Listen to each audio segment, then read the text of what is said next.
Route 764, le podcast des cliniques universitaires Saint-Luc à Bruxelles. Non traité, le glaucome constitue la deuxième cause de cécité dans le monde et touche 4% de la population après 40 ans. Le dépistage précoce s'avère essentiel car le glaucome évolue très lentement, sans douleur ni symptômes. Les traitements doivent impérativement prendre place dans un centre de référence. Sylvain Bayet a posé ses questions au Dr Saïe Pourjavant du service d'ophtalmologie des cliniques universitaires Saint-Luc pour tenter d'y voir un peu plus clair sur le glaucome. Professeur Pourjavant, bonjour. Pouvez-vous nous parler un peu de votre parcours en quelques mots, quelques lignes ? J'ai fait mes études de médecine et ophtalmologie à KU Leuven. Après, j'ai fait 1 an comme résident en glaucome chez professeur Zeyen, il était mondialement connu. J'ai eu de chance de pouvoir travailler avec lui. En 2004, j'ai commencé à travailler avec professeur Detry à Clinique Saint-Luc. J'ai fait 4 ans de fellowship en glaucome avec madame Detry. Et après ça, j'ai travaillé comme une consultante de glaucome ici. J'ai commencé mon doctorat il y a 3 ans et j'espère de pouvoir le finir fin cette année. Et ça, c'est sur l'implication de l'intelligence artificielle pour dépister le glaucome. Première question très générale, mais qu'est-ce que le glaucome ? Le glaucome est une maladie de l'œil qui peut entraîner la perte de la vue s'il n'est pas traité à temps. Il se produit lorsque la liquide de l'intérieur de l'œil ne coule pas correctement, ce qui augmente la pression dans l'œil et ça peut endommager le nerf optique. Le nerf optique est responsable pour voir des images à le cerveau et le champ visuel, ça peut commencer à se rétrécir. Le glaucome est souvent silencieux, c'est-à-dire qu'il ne présente pas de symptômes jusqu'au quand il est trop tard et il est très souvent indolore. Alors vous venez de parler du nerf optique qui est atteint lors de l'émergence du glaucome. Ça peut conduire à la cécité ? Oui, malheureusement, quand le glaucome ce n'est pas traité ou on l'a diagnostiqué tardivement, ça peut porter à la cécité totale. Qui est concerné par le glaucome concrètement ? Le glaucome peut toucher vraiment tout le monde, mais il y a un groupe de patients qui ont des facteurs de risque spécifiques. D'abord, la possibilité d'avoir glaucome, ça augmente avec l'âge. Après 40 ans, on doit faire des contrôles parce qu'il y a 4% des patients qui peuvent avoir de glaucome. Les antécédents familiaux sont importants. Si on a quelqu'un dans la famille, frères et sœurs et les parents, le risque d'avoir de glaucome est plus haut. Certaines ethnies, par exemple les personnes d'origine africaine, les personnes d'origine asiatique ou hispanique, ont un risque plus élevé pour développer glaucome. Les personnes qui ont eu une blessure à l'œil, ils peuvent aussi avoir un risque plus important, même 20 ans après la blessure. Et l'utilisation prolongée de certains médicaments comme cortisone, ça peut aussi augmenter le risque de glaucome. Alors, les personnes ayant une myopie très forte sont aussi très, très sensibles pour la maladie. Alors, vous avez parlé un petit peu plus précédemment du dépistage. C'est évidemment quelque chose d'important pour la prise en charge du glaucome. Comment se met-il en place ? Alors, le dépistage, on le fait chez un ophtalmologue.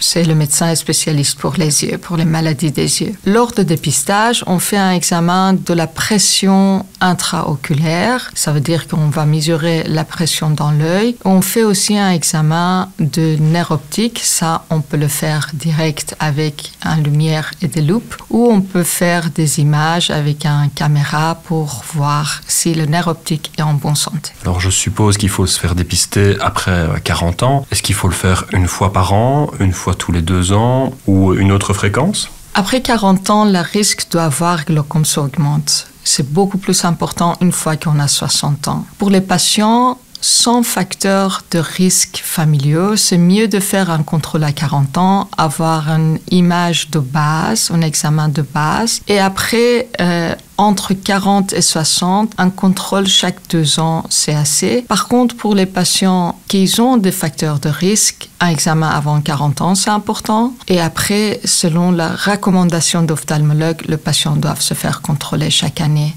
au plus souvent. Alors actuellement, le mot-clé en médecine et dans les sciences, c'est clairement l'intelligence artificielle. Est-ce qu'au niveau du dépistage, les AIA peuvent éventuellement intervenir ? Des systèmes d'intelligence artificielle sont entraînés à analyser des images de la rétine et de la nerf optique qu'on prend normalement avec une caméra ou avec une machine spéciale que ça s'appelle OCT. C'est un dispositif d'imagerie de la rétine. Ce système peut détecter des anomalies très subtiles qui pourraient être des signes précoces de glaucome. J'aimerais bien souligner que les machines ils voient la même chose qu'un expert en glaucome peut voir. Et le but d'utiliser l'intelligence artificielle, c'est pour pouvoir donner un dépistage plus grand où l'accès à un centre spécialisé n'est pas possible.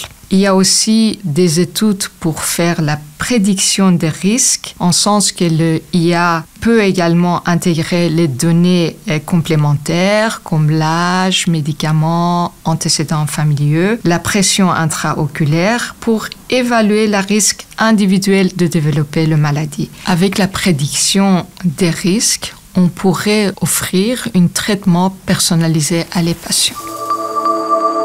Maintenant, on a parlé du dépistage. Admettons, la personne est dépistée avec un glaucome. Que fait-on? Une fois qu'on sait que les patients ont un glaucome, on va vers un traitement parce que le traitement peut prévenir la cécité et la diminution de qualité de vie. Les traitements, ils ont comme résultat une diminution de la tension ou une amélioration de l'écoulement de la liquide de l'œil. Pour ça, maintenant, le premier traitement, si possible, on fait un traitement par laser. Ça s'appelle le laser sélectif trabéculoplastie. Et ça peut diminuer la tension avec 30% et les résultats sont très bien, sont avec 70% des patients pendant 5 ans. Le laser, ça peut se répéter aussi. Le deuxième traitement, ou dans les cas où un traitement de laser, ce n'est pas possible, on peut aller vers l'utilisation de collyres. Ça, c'est des gouttes que les patients doivent utiliser pour toute la vie. Ces traitements à base de collyres, apparemment, ils sont quand même contraignants pour les patients? Puis, malheureusement, puisque glaucome c'est une maladie chronique, les médicaments doivent être utilisés chaque jour. Ils doivent être utilisés régulièrement dans le même temps, c'est 1 fois, 2 fois, 3 fois par jour selon la recommandation d'ophtalmologue. Le problème, c'est aussi que les gouttes peuvent donner un effet secondaire local. Ça veut dire que les yeux peuvent être un peu plus rouges, ou ça pique, ou ça cause de sécheresse. Certaines gouttes peuvent donner aussi très rarement des effets secondaires systémiques. Ça veut dire qu'il y a des patients qui peuvent avoir une diminution de la rythme cardiaque ou diminution de la pression artérielle. Ça, c'est très rare, mais ça peut arriver. L'autre problème que les patients avec le glaucome, ils doivent consulter leur ophtalmologue souvent. Ça, c'est important pour un bon suivi parce qu'on peut toujours voir si les médicaments donnés sont assez pour pouvoir contrôler la tension et la perte de champ visuel. L'écoute de médicaments et malheureusement la rupture souvent des médicaments, ça peut être très difficile pour suivre un bon traitement. Et après, l'accès vers un centre spécialisé peut être difficile également dans certaines régions. Alors j'en reviens un peu à l'opération au laser, parce que c'est quelque chose qui fait aussi fort peur aux gens, j'imagine, d'être traités au niveau des yeux. Comment est-ce qu'on rassure les patients qui sont amenés à avoir un traitement par laser? Alors, le traitement de laser, ça se fait pendant la consultation. Ce n'est pas dans la salle d'op. Le patient, ça se met devant une lampe à fente, la même chose qu'on utilise pour contrôler les patients, pour examiner leurs yeux. On met une loupe sur la surface de l'œil. On met de l'impact de laser sur 360 degrés que normalement le patient il ne sent pas. Toutes ces procédures, ça prend entre 7 à 10 minutes. Après ça, le patient il peut partir, il ne doit pas rester à l'hôpital et après quelques heures, il peut reprendre son activité normale. Pour les cas plus sévères, il existe aussi des traitements chirurgicaux. Est-ce que vous pouvez en parler un peu? Malheureusement, il y a quand même des patients qui ils ne sont pas bien contrôlés ni par laser ni par les gouttes. Et là, on doit aller vers des opérations un peu plus invasives. Les traitements micro-invasifs pour les glaucomes sont des alternatives moins graves que les chirurgies traditionnelles. Ici à Saint-Luc, on a une vaste expérience avec les stents. Ce sont des petites stents insérées dans le canal d'évacuation de tension.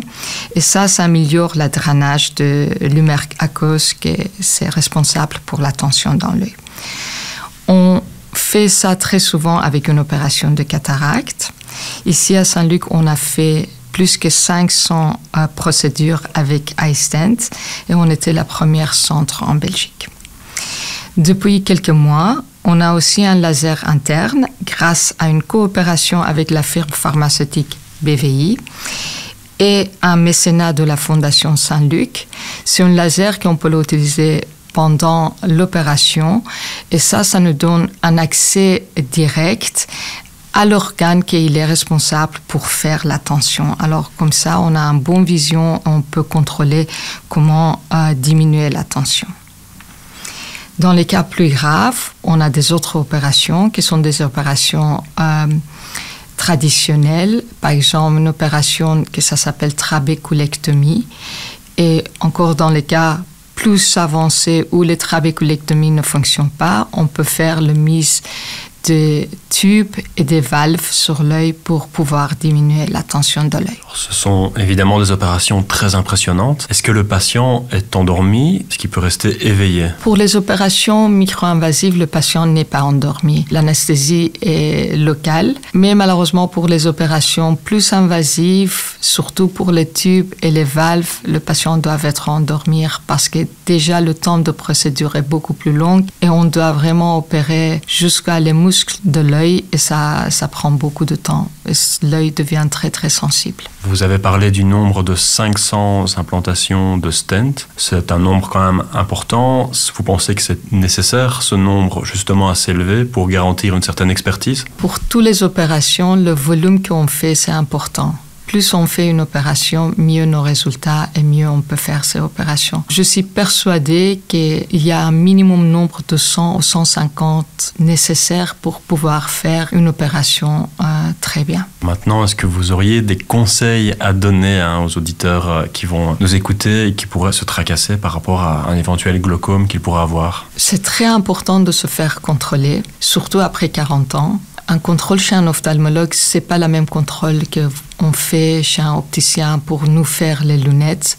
Parce que comme je viens de dire, malheureusement, glaucome n'a pas de symptômes et le champ visuel central reste bien pendant des années. Alors, les patients, on se rend pas compte s'ils ont un glaucome. Glaucome, c'est une maladie qu'on peut bien traiter si on le prend à temps. Plus tôt, mieux est. On peut garder une bonne vision, une bonne qualité de vie pour toujours, vraiment. Le glaucome, il doit évidemment être pris en charge dans un centre de référence, comme aux cliniques universitaires Saint-Luc. Qu'est-ce qu'on peut dire justement de ce centre, plus spécifiquement à Saint-Luc? Les cliniques universitaires Saint-Luc représentant un centre de référence de premier plan pour la prise en charge du glaucome, offrant d'expertise et soins spécialisés et avancés grâce à une équipe d'experts, des technologies de pointe et une approche centrée sur le patient. Si vous ou un proche est atteint de glaucome, vous pouvez être assuré de recevoir des soins de qualité dans cet hôpital. Ici à Saint-Luc, votre vision est notre mission. Docteur Pourjavant, ou devrais-je dire plutôt professeur Pourjavant, puisque vous êtes en passe de terminer votre doctorat, un tout grand merci pour ces explications. Et maintenant, on y voit bien plus clair, si j'ose dire, par rapport au glaucome. Merci beaucoup. Merci à vous. Route 764, le podcast des cliniques universitaires Saint-Luc à Bruxelles. Contactez-nous par nos réseaux sociaux et dites-nous ce que vous avez envie d'entendre ou découvrir.